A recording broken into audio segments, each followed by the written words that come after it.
What's up? This is JT from Yak Gadget, and what I have right here is something that we've been working on for quite a while. This is the Yak Gadget.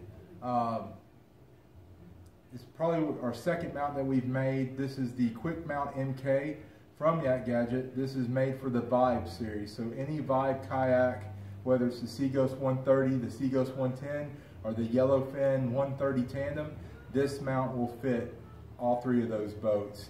Wanted to make a video. We made a video earlier a couple weeks ago, and we wanted to make one a little bit more detailed, showing how easy it is to install it to the back of the, we're going to do it on a Seaghost 130 right here, but we're just going to show how easy it is to do. And then after that, we're also going to put a trolling motor on the back to show, again, how easy it is to put propulsion on the back of your Vibe kayak. This is one of my favorite kayaks, by the way. It was one of the first kayaks I've ever owned, and you just really can't beat it for the money. And so we wanted to complement it with just a really easy to install system. So this is what we're going to do. If you look right here, this shows all the hardware that comes with this mount. This mount retails for $119.99, and it comes with a backer plate that will go underneath the rudder area right here, the rudder hole. It's also a reinforcement plate for the trolling motor. Comes with a long shaft bolt that's 3/8 inch, and your washers, and then your nut there to attach it. So what we do right here, if you look on the bottom of this mount, you show this groove that has been milled down specifically for this piece. You have this hump right here on the back, and so basically this is made to go there and fit, and as you see, there's no give. It fits on there solid and flat and super stable, and it's also lined up with the hole 100%. So to show how easy it is to install, I'm going to go ahead and put the washer through it. Go ahead and put the bolt through it, and put the bolt down. So the top piece is on, and then we have the plate. Now if you notice right here, there's a little bit of a beveled groove right there, and that beveling is really made to kind of fit underneath. There's a little curve underneath, and so we kind of put this bevel on to really snugly fit there, and you'll see how that's going to work. So we'll go ahead and just put the plate on. I'll hold the bolt down, get that on. We'll put our washer on, and now we'll get the nut started.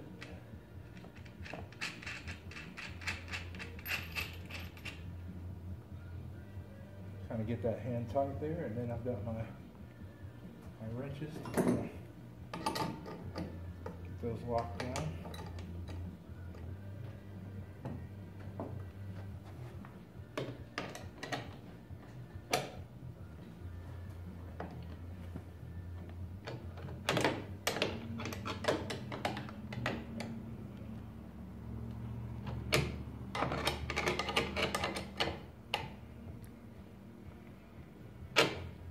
I'm doing this by myself. It's pretty easy to do,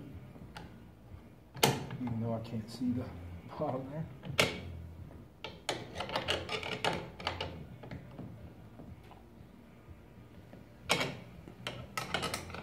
What this really does is just really reinforces that area. There's a metal sleeve that goes through that rudder hole, so it's really stable. It's a really hard part of the boat. So a lot of people is wondering if that is stable enough. As you can see right here, I'm lifting the whole boat with it. There's no give. It is super solid. There's no movement. There's no forward movement. It's just on there, super solid. So this is how you install the mount. It's that simple. So now we're going to go ahead and grab the trolling motor.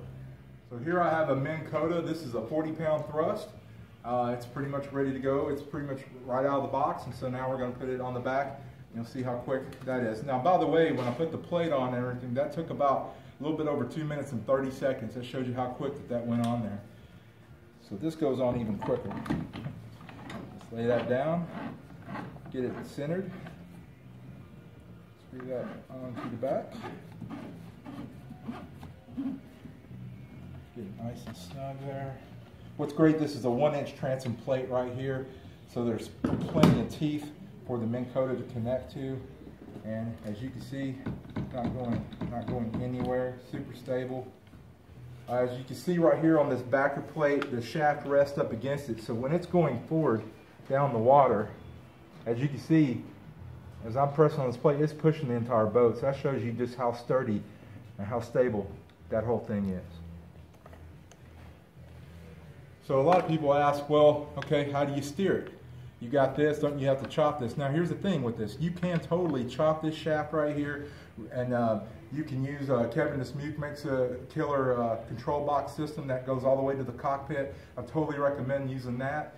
But if you just want just a simple solution to get on the water, you can bring your tiller out and you can get one of these. This is a tiller extension with a universal joint. This specific one is made by Ironwood Pacific. You can get it on Amazon. I think they're between 55 and 60 bucks. I've even seen them at Cabela's as well. So how you put this on is real simple. Basically put this on. Shaft there, I like to get it pretty even. You tighten it up. That. That's on there real good. And now you can easily, from your cockpit, go left, go right.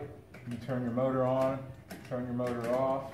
What I also love about this setup is the wire that comes with Minn Kota. You can just hook it up to your battery, put your battery in your crate. What I like to do is zip tie my battery to my crate, and then you lock your crate in. That way if you flip or whatever, that battery is never coming out and your crate's never leaving your kayak.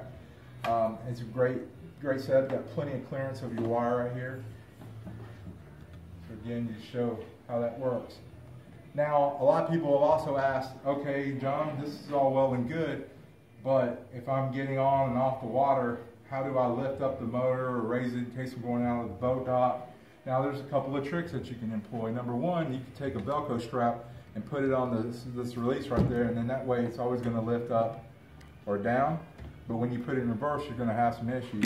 Now, one thing that you can also do is I have a hack for raising and lowering. A lot of people want to adjust the trim when they're on the water, and rightfully so. So what I've come up with, pretty simple.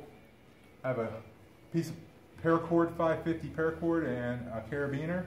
What I did right here on this trolling motor, what Minn Kota puts on, at least on the 40, you might do it on the 32, but they have a little piece right here that's aluminum, solid aluminum, and you could drill right through that 1/4 inch, and then I could put my carabiner right through it.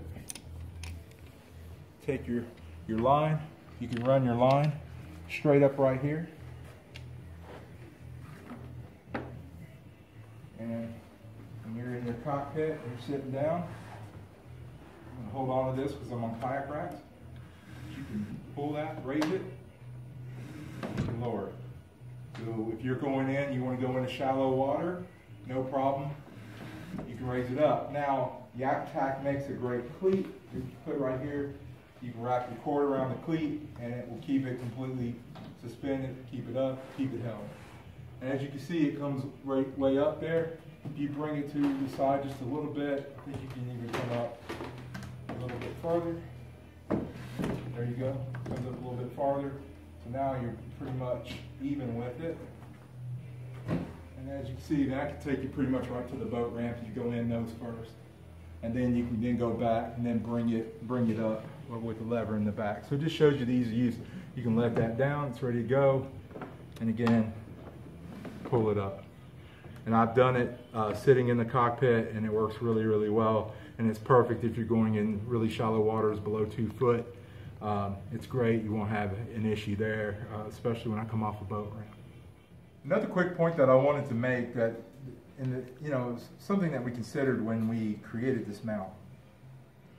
We wanted to put some grooves, some little areas of clearance right here. If you look at where the rudder lines, what's great about the Vibe kayak is it comes with a foot controlled rudder system. For under $1,000 price point, it's just incredible.